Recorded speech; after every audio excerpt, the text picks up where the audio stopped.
Let's do this. So it's 4:45 in the morning, getting up a bit early. I couldn't really sleep in a day where I have a big race and I'm excited. But yeah, I plan to get up about this early anyway, just to have breakfast and sort of let that settle before race day, for the actual race. I mean, it is race day. It's weird. But yeah, got my bib on and just ready to go. So yeah, I'll just have some breakfast and then get ready, and then we'll leave around 5:45, an hour or so. And yeah, it won't be long before I'm at the start line.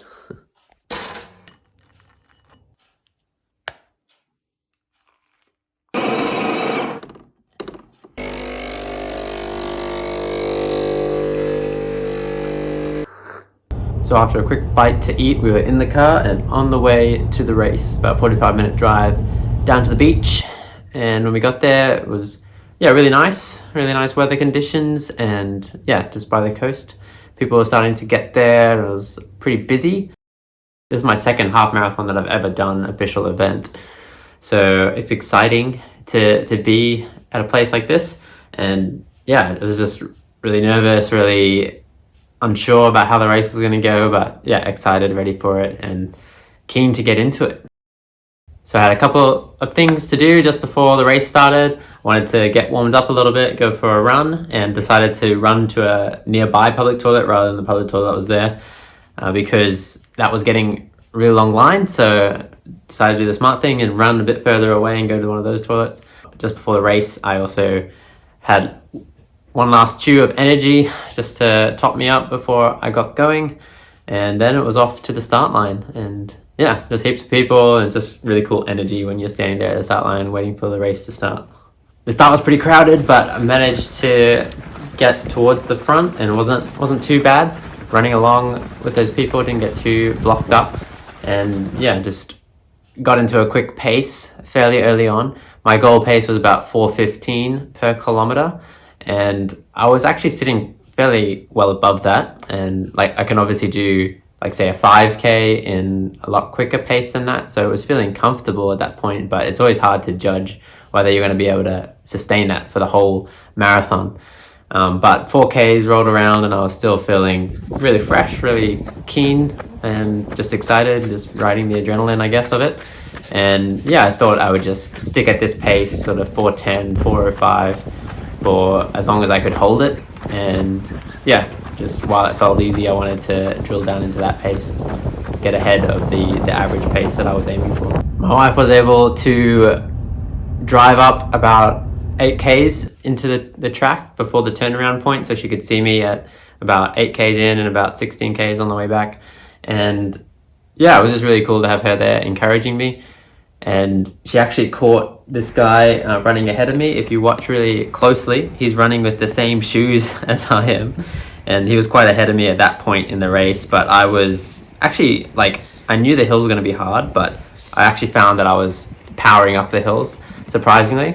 And so it wasn't long after that I caught up to this guy. I don't know if I'll be here at the turnaround. I was sort of behind him for a little while, and I realized after a few minutes, like, oh, those are my brand new shoes that I'm running with, the exact same ones that only just got released. So as I passed him, I actually overtook him and was like, oh, nice shoes, mate. And he was like, oh, thanks. And then as I kept running forward, he like noticed as well, and he was like, oh, you too, mate, you too, you got good shoes too. So that was a fun little encounter with that guy. And yeah, I sort of put a fair bit of distance between me and him for a while, because I was still moving. So I got to about the turnaround point, 10.5Ks in, and I think that's where I actually felt it for the first time, that I was actually running a half marathon, and man, I'm only halfway done. That was the point where my mind is starting to, like, oh man, it's going to be hard to finish this race. So I was struggling at that point. I was taking energy here and there. So I took 3 lots of energy throughout the race, about a third. So I think it was around 6, around 11, and then around 16 or something, I took energy. And man, I don't know if it's like just in my head or whether it's actually noticeable, but man, I really notice, like, just after I've taken that I get this energy boost for a couple kilometers which is just enough to ride me out to the next time I take it, sort of thing.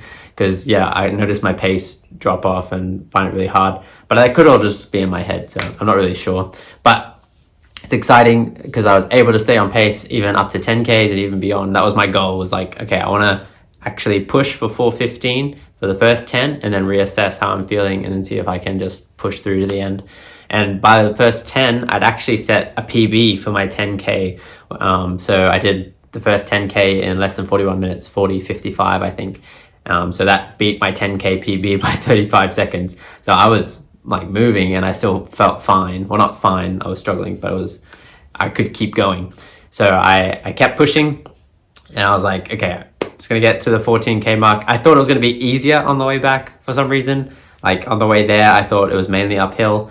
But man, this course, it was just like so, like always up and down. There was no flat. It was just either you're going slightly downhill or slightly uphill, or it was just never flat. And I think, yeah, I don't know, for some reason, I don't know if it was just because I was more tired on the way back, but I felt like the hills on the way back were so hard compared to the way out. And I was just telling myself on the way out, it's going to be easier on the way back. And that was a lie. I'm realizing, obviously I was just trying to power down the downhills to get as much speed as I could, for as little energy expended, and then just try and survive the uphills really on the way back. So yeah, my wife caught me on the way back around, I think it was actually 14Ks-ish, that she saw me, and yeah, I still was going okay at that. I gave her a thumbs up and was smiling, but a couple of kilometers after that, my smile was disappearing from my face, and I was gritting my teeth and just like, I need to survive for the last 5Ks of this run. I think it was about 4Ks to go, where I was like, okay, 4Ks, it's not that far, I can probably keep pushing and keep going, but my pace on the last few hills, and man, I thought when I run, I always feel like I have a headwind, even if I think, like sometimes the wind is actually coming from behind me, but when you're running, it always feels like there's a headwind, like the wind's coming at you because you're running into it for some reason. But on the turnaround, I thought the wind was going to be behind me because I felt like it was, like I was running into it on the way there. But I realized on the way back, that was just a lie that I was telling myself again. And man, especially the last 5Ks, I felt like the wind picked up and I was directly running straight into this huge headwind. And it was just so hard. Every step was getting so hard. So I was dropping back to like 5-minute pace for some of those hills with the wind, and even slower at some points. And yeah, I was really struggling. It was a bit of a mess around 17, 18Ks. But if you remember that guy with my shoes, the same shoes that I was wearing, he caught it back up to me. He caught me. So around 17Ks, he passed me, and I was like, okay, I can stick to this guy. He doesn't run too fast. I know I can at least run his pace. I've overtaken him before. So I should be able to glue myself behind him, using him as a bit of a windbreak. And so I did that for about 1 kilometer. And then I don't know what happened, whether it was just me being overconfident or him slacking off a little bit, but I actually overtook him again. And so I started to create a bit of a gap. And that's when I turned around to him and I was like, come on, mate, stick with me. Let's do this. And so he really sticks on my shoulder at that point. And then we keep running together for quite a while. And then I think it was about 2Ks to go that, yeah, he just dropped me.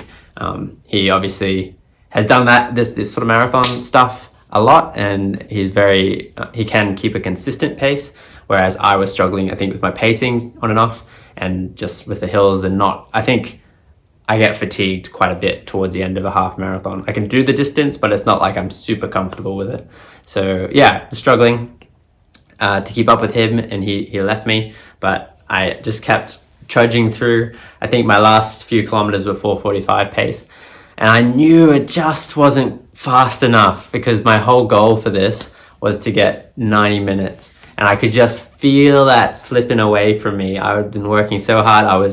For the first 15Ks, I was well above pace, so I really was doing well. But then the last 5Ks of that, it was like, I could just feel the seconds slipping away from that 90 minutes, and I was falling behind, and I was like trying to push and grit my teeth and go, but it just wasn't gonna be enough, I could feel.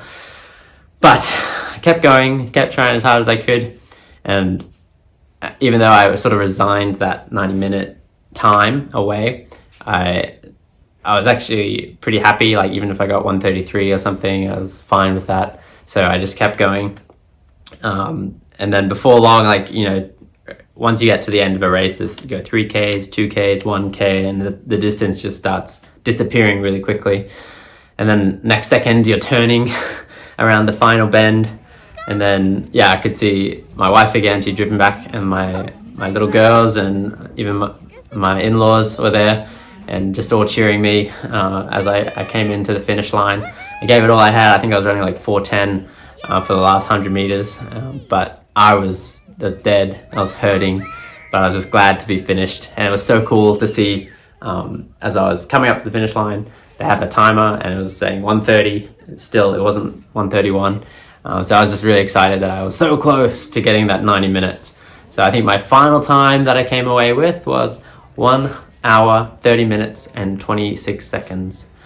So that's really exciting. I thought it was a pipe dream to get 90 minutes. I didn't think I would get anywhere near it. Thought like 1:33 might be like doable, but to be honest, I was like, as long as I scrape under 1 hour 40, I'd be okay with the run. I wouldn't be disappointed.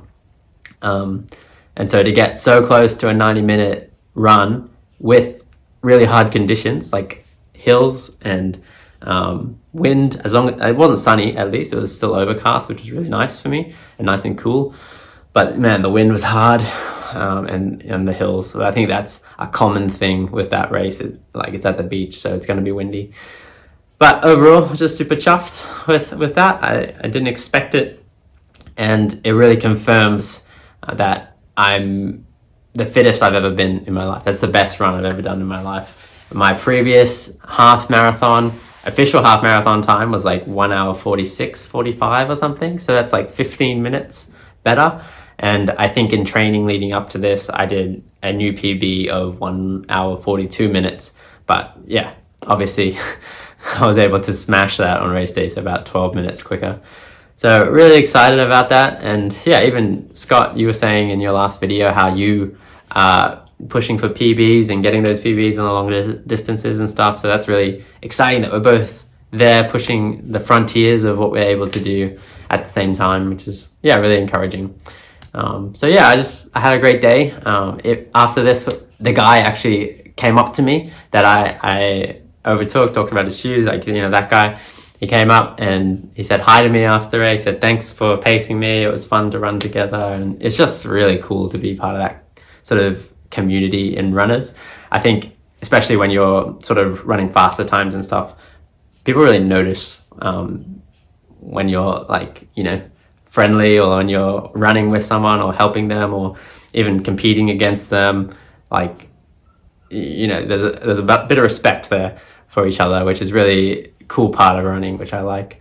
So I've been trying to engage with people as best I can. So I chatted with him a bit after, got a picture with him, and yeah, it was just really fun. And then we hung around the area and got some coffee and stuff.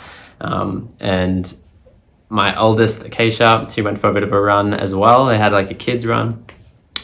She didn't enjoy it too much. It was the first ever event like that. She was a bit overwhelmed, but she got a medal and she was just really excited to do it, and it was fun to do it with her. And yeah, I think she'll do it again, just be a bit more prepared next time. So yeah, no, it was a great day. I'm super excited about it. I'm excited to share it with you guys, because yeah, you've been on this journey with me. People have been encouraging me in this channel, like leading up to the race, and it's just cool to be able to share this achievement with you and to have you on the journey with me. And yeah, I'd love to invite you to subscribe and put on the bell as well, because next week I'd love to take you with me on another run. I'm doing Wings for Life. So Google that if you haven't heard of it. I'll tell you all about it next week though. So make sure you check out that video and check out how I do with it. It'll be a really cool run. Yeah, I've done it before, but I'm excited this time because I'm the fittest I've ever been. So we'll see how I go with it. Anyway, I'll catch you guys in my next video, and you'll see Scott on Tuesday as well. So make sure to check out that video as well. All right, catch you guys.